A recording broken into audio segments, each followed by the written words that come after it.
of Dune is so captivating that I found actual research papers being written on how things like the biology of these sandworms work. Imagine having a fan base so intrigued by your storytelling and fictional world that people go out of their way to write stuff like this on their own time. But as much as I do want to make an entire segment dedicated to explaining the sandworms in detail and maybe figuring out how the frick to get off these things. How do you get off the sandworm? I know how, and I designed it, and I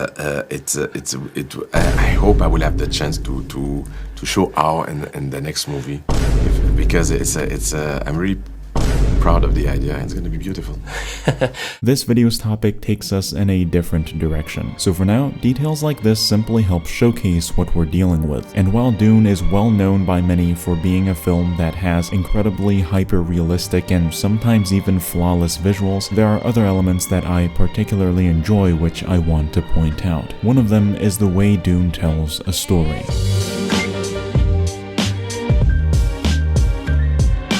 When the Bene Gesserit ship descends from the night sky, all you're allowed to see are its light beams. The ship itself remains enshrouded in darkness. Not only does that make this scene more realistic, but it also helps keep that sense of mysteriousness that's so important for the Bene Gesserit to have, especially when you first watch the movie. For people like me who have not read the books, the first half of watching Dune is basically spent trying to piece things together and understand what the heck is happening. This world and its characters are extremely complex, and with all these different wars and relationships and strange abilities, it's a lot to take in. So seeing the Bene Gesserit for the first time with this aura of mystique and power really sells their characters and what they do in the story. The film convinced me of their identity and place in the social hierarchy of Dune without using a single word.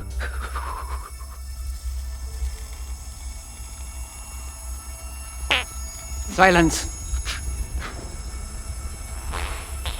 Instead, it allows the characters and their actions to tell the story, such as taking Lady Jessica, who we know is a powerful figure at this point in the film, and have her shaking with stress and fear as her son is put to the test, despite normally being quite calm and collected, especially in stressful situations, which is what we see later on. Stop!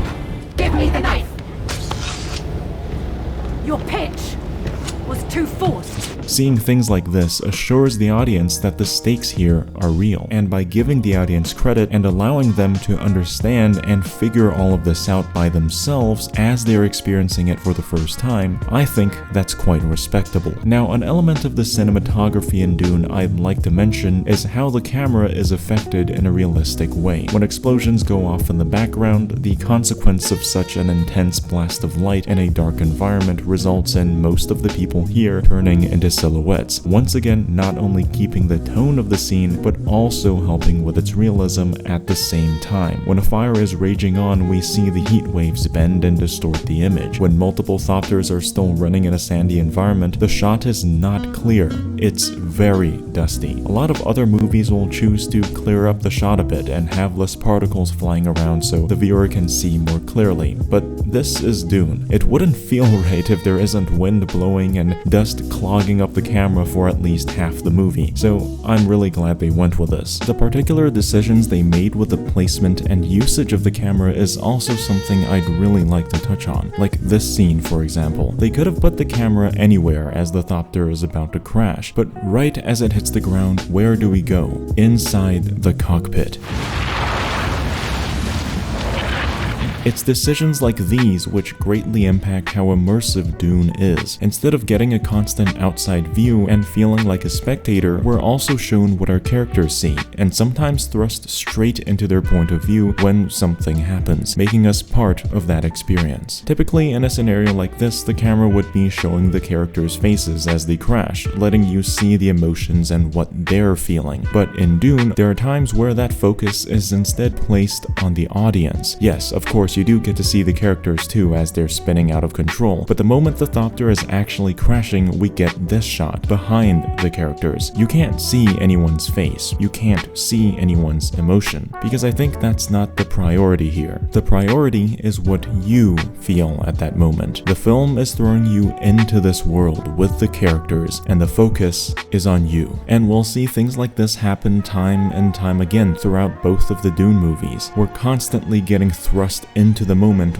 with the characters, charge into battle, and we're right beside them at eye level, mixing in moments that aren't focusing on what the characters are feeling, but what you are. Jump on a sandworm and we're right behind them, leaving space for the audience to feel the same. And the brilliant part is it allows you to experience this event as if you were there, but it never has to sacrifice how important any of these events are to the characters that we're following through this story. This is my father's ducal signet.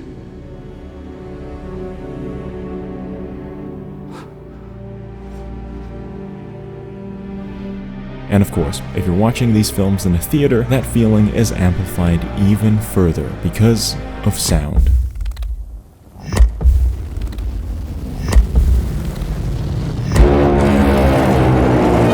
Till this day, I'm still surprised by how many people underestimate the importance of sound in a film. And I'm not judging anyone, it's something that a lot of people might easily pass on. But sound is absolutely crucial to a film's success, and in a lot of cases is what helps elevate the experience of watching that movie to the next level. And if you don't believe me, I could just easily take one of the coolest shots in the second film from the climax of the movie, and just by changing the sound, I can completely alter the tone of the scene.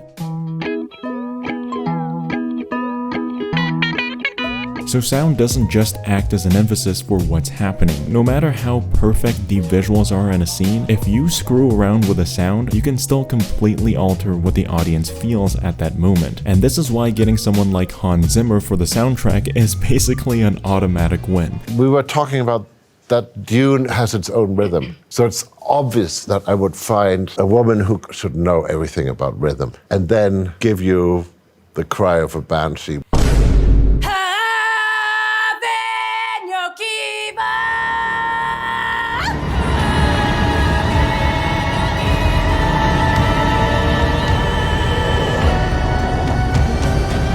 But the choice of which moments you should use the music is also something I greatly appreciated in Dune. Not every intense or important scene needs music to accompany it, and some are actually better experienced with just the sounds of what's happening.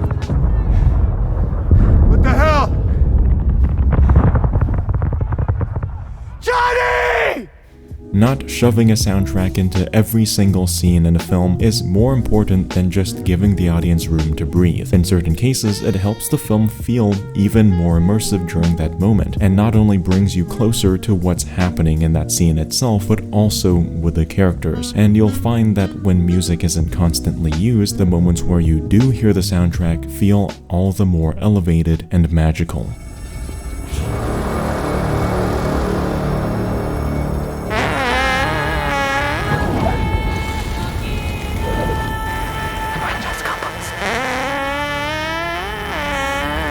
Enough. It creates a bigger difference between the moments of calm and the moments that everything has been leading up to, helping to deliver the final blow for solidifying that scene permanently in your memory. Just like how important sound is to making a good film, great lighting is just as important to making effects look real. And a problem that happens a lot of the time, especially with, for example, green screens, is that the lighting of the environment the actors are filmed in doesn't perfectly match the lighting of the scene itself, resulting in you being able to tell in a fraction of a second that something is slightly off. And it's a completely understandable problem. It's these tiny details like how a different colored frickin' rock in the digital environment of a shot might be reflecting a different amount of light at a different shade, and that's what gives it away. A lot of times, if you were to ask someone what made them realize an effect looks fake, well, while they can notice that something is off, it's very, very difficult to actually pinpoint exactly what that is. Our brains are so good at noticing these slight details that we'll automatically realize when a shot doesn't look real, without even knowing what exactly is causing us to think that way. So a lot of respect to all the people that work with VFX. It's really, really difficult. Dune tends to do a lot of things practically. They built these insane, crazy, elaborate sets for a lot of these indoor shots. Or for example, when they're shooting scenes that take place outdoors, they actually shot them outdoors, so the lighting is accurate. Not to mention having there be constant wind and sand blowing around, which to be honest also makes some of the characters look cool, as well as making the whole scene look more believable.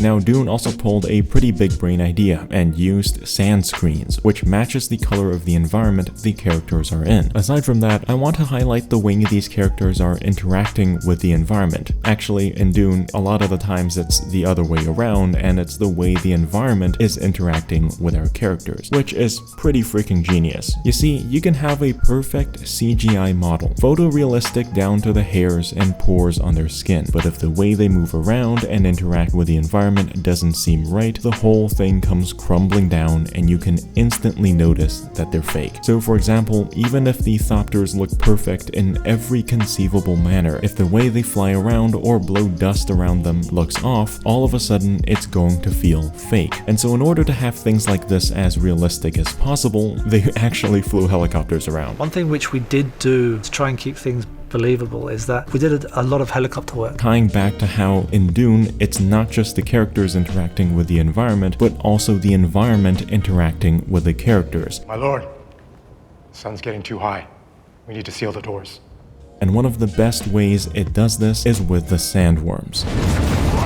Having the ground itself shake and vibrate as the sandworms draw near really enhances the danger and power of the worms, as well as making the sandworms themselves feel more realistic as compared to them simply popping up once they arrive. It helps create more tension in the scene and gives you as the audience a sort of sensation that time is running out. Now, moving on from all the VFX stuff, I want to talk about the characters, because as I rewatched Dune Part 1, I noticed something really interesting in this scene. When Duncan is fighting his way to a thopter during the attack on the Atreides, he kills 3 Harkonnens with ease, and this is the interesting part. You don't see the other soldiers nearby rush towards him like mindless drones so he can also hack them down and look cool for the camera. No, they are freaking terrified, and they back away from the thopter, letting him have it. I absolutely love small details like this, whether it be in films, shows, or games, cause it just makes that whole fictional world so much more believable and likable.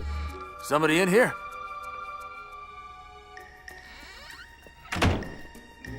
Something wrong? Nope.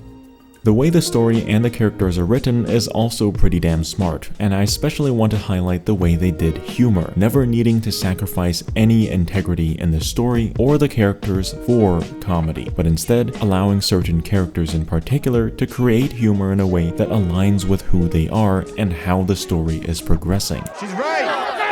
She's right! Not Mahdi.